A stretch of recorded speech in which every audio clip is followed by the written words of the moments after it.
Welcome to Atlanta Tarot. This is the tarot forecast for Leo, May 2020. Welcome, Leo. Let's do the shuffle.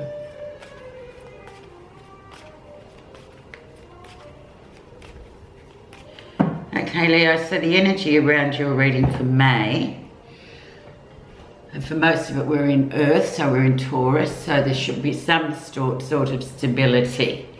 We've got the good old Eight of Cups. So Eight of Cups is an emotional card, but it's asking you just to step away from an emotional situation for a bit and just let it sit. Don't tamper, just step away and focus on something else, because emotions at the moment are running high for everybody. So that's what that energy talks about. And 8 is actually personal power, number 2. It's either one gives it away or one keeps it for oneself.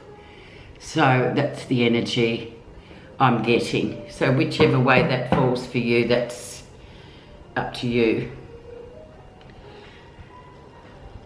Where you are right now, Leo, is 6 of Pentacles or 6 of Coins. This is a very good card for sort of balance. Balance in the material world, which is our work, our routines. Giving and receiving also is a big meaning with this one.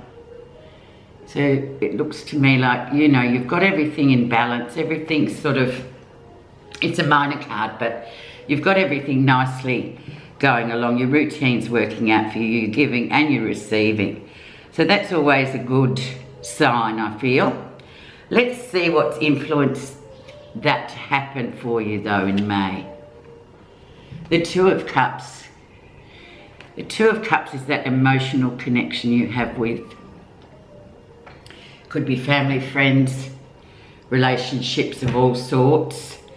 It doesn't necessarily mean romantic, but if it is romantic for you, well, there you go. There's a nice balance there, but there's this very beautiful connectedness about the Two of Cups with you and somebody else. It's like it's plugged in and turned on, and it's beautiful. So it's about looking at that and focusing on that and walking away from any other emotional stuff that you feel has just run its course for the moment, and you just need to focus perhaps on this particular relationship. Others need to just queue up and wait for a while. I think you know what I mean, Leo. Okay, the background of this, so we're talking March, April, precursor really. And we have the Magician. So now the Magician is, he's a bit like a double-edged sword. He's very much a spiritual messenger. He is attached to the planet of Mercury, which is a very speedy, small planet, but it's primarily about communication. So I'm feeling like here we've got a really nice, universal sort of spiritual overtone to your reading. But the Magician, duality always plays a big part with these tools that I use, or that tarot is. It talks about, you know, lots of potential still to come. But there's also trickery in it too. So this may really sort of play into this. Leave difficult relationships or those that aren't serving you at the moment away and focus on this particular one. And therefore, you know, you won't sort of collide and you won't sort of feel compromised, Leo. So it's really important with the Magician to take the positive out of it. The negative, or the, you know, the shadow side of it is sort of trickery. So it's asking you to really focus on this, because this affects all the cards, that special relationship you have.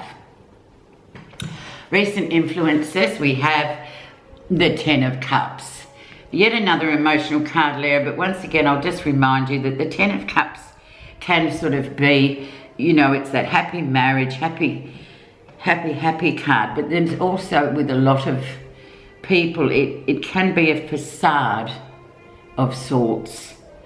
It's just like what appears on the surface. It doesn't necessarily mean that under the surface everything is happy, but it looks to other people perhaps too, oh, look at them, they've got a wonderful whatever marriage, relationship, yeah.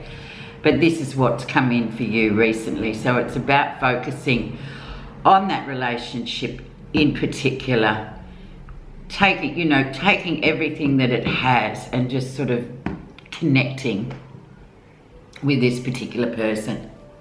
So there will be friendships and relationships that are facades, and then the minute there's something difficult, they no longer cease.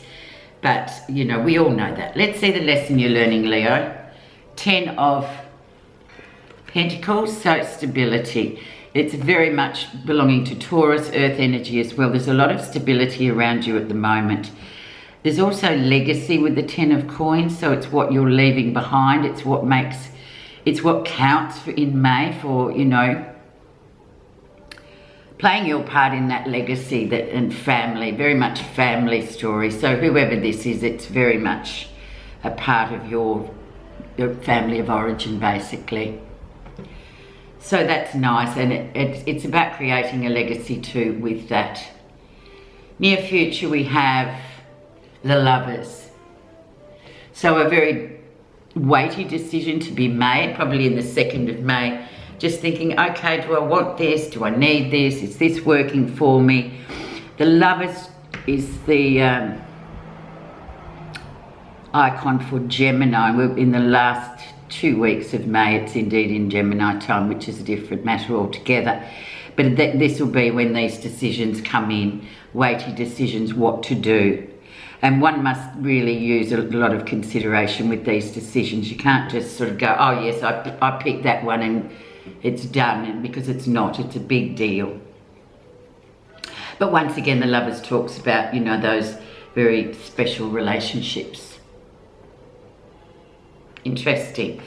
We'll find more about what this actually is focusing on, what kind of decision, with card 7, which is what's happening that you're not realising.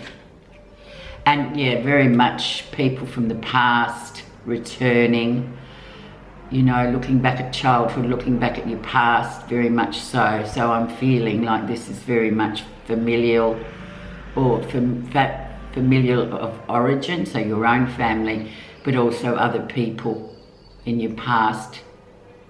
But yeah, it's very much got connotations of past life energy as well. It's another 6, so it's about balancing that. How others see you, Leo? Temperance, so the big sort of divine time, being very balanced. And this is all about divine time. It's just the universe sort of coming in and saying, well, okay, you're balanced. There's a season and a reason for everything that happens in our lives, so go with this. But this is how others see you, so I feel like it's a really nice card. Giving and receiving also comes into play here. It's like a major card compared to the minor card of the 6 of Pentacles, giving and receiving. What you're feeling positive about is the 7 of Cups. So yeah, look, this is a tricky card, the 7 of Cups. 7 of Cups sort of says to you there are many options. And there's almost, and you feel this, you feel it quite deeply because it's a Cups emotional card. So it talks about if something's too good to be true, looks or seems too good to be true, it probably is. So err on the side of caution there. And once again, I'm going back to this 2 of Cups, focus on that relationship. And also, positively that the 7 of Cups is, if it seems too good to be true, it probably is, 90% is. The other meaning behind the 7 of Cups is also about, we can't have everything. We can never have everything. There's always sacrifice. So there's 7 icons here. They're all about, material life. You can only have one. You can't have all 7. You can't have the house and the money and the jewelry and the relationship. You can't. It's just all about sort of sacrifice, I guess. And you know that anyway, Leo. Final card. And we have the King of Swords coming in at the end. So this is very much that male energy coming through, very much a person, male person actually, that says, you know, he's quite sharp, but says one thing, but inside all this armour he's got on, there's very sort of, what would you call him? He's protecting his emotions. So whoever this man is, he's coming in towards the end of May. And it's very much a legal card as well. It talks about clarity. It talks about go with your feelings too. Don't sort of try not to put logic too much into things. As far as this person is concerned, he might sort of act like one way, but inside he's absolutely crumbling emotionally. But he talks the good talk. He's a bit of one of those sort of people. Okay, so that's the spread. Now your Buddha reading card, because I'm keeping things simple these days. Loving kindness is your advice. When we feel love and kindness towards others, it not only makes others feel loved and cared for, but it also helps develop inner happiness. Loving kindness is a distilled essence of pure love. As you open your heart, you are able to love the unlovable, bring joy to sadness and faith to doubt and light to darkness. So there you go. Loving kindness, Leo. Thanks so much for listening. We'll talk at the end of May.